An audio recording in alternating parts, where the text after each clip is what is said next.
My name's Helen Zahos. I'm a nurse and I was volunteering out in Idomeni in November and December of 2015. My first impressions of when we arrived there was just hundreds and hundreds of people on the move. Buses were arriving. These people were quite frantic to cross the border. It was quite a hectic time. I was working in a medical tent there. We had hundreds of people coming in every day, but they weren't sticking around for very long. They were just stopping to quickly get seen medically, get some medication and keep moving. I remember a time where a lady actually came in with a plastic bag and handed me her chemotherapy. She needed her chemotherapy to be given. And another time when a lady was actually in labour with twins and she refused to go back to Thessaloniki and wanted to keep moving to cross the border into Skopje. This is how desperate people were to keep moving and crossing the borders.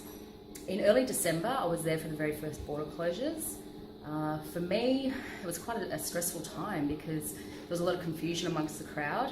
Buses kept arriving and thousands of people were waiting to see if they could cross the border at some stage. Then we realised very quickly that it was just the Afghanis, Syrians and the Iraqis that could cross. This then caused tension amongst the thousands. On the 10th of December in Idomeni, we had rioting and looting happening. The thousands of people that were waiting, approximately 10,000 people, were actually hungry. They weren't getting food out there. There was nowhere for them to stay. It was winter cold, bitter cold. And it came to a point of their frustration where they started looting and rioting. More riot police had come in. It was bus after bus. I remember our team, we're about a kilometre away in a van, and someone came out to us and said that there was a patient. While we were treating that patient on the ground, I received a phone call from Idomeni, one of the reporters with humanstories.gr. Now, he said to me on the phone that a man had been electrocuted and that he was on fire. He was 800 metres past the second camp. So one of the doctors and I ran down there to see if we could help. On our arrival, this Moroccan man had actually died.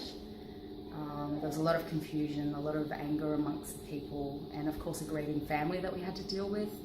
On the way back, I was walking back on my own up through the fields to helping the family of the Moroccan man, and I was returning back to where the team was stationed in the van. I was walking up some fields, and at the time I remember there was tear gas, there was chaos, there was yelling, a lot of confusion amongst the crowd, and a lot of fear.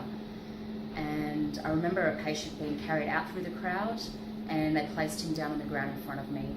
I treated that man, and as I was treating him, I was on my knees. I had my hands on his face, I was clearing his airway, looking for the team to try and get their attention for help. And I just heard some yelling, and I remember looking up as a man approached me, and he mistook me for a police officer, and he hit me in the face with a metal bar. I was injured during that riot.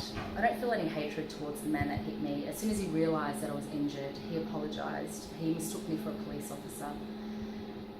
There are so many memories of my time at Idomeni. There was a lot of chaos, so many frightened people, so many people desperate to try and cross the border, and their stories of how they escaped the countries that they were fleeing from was just immense. Idomeni will always be remembered in history for this reason.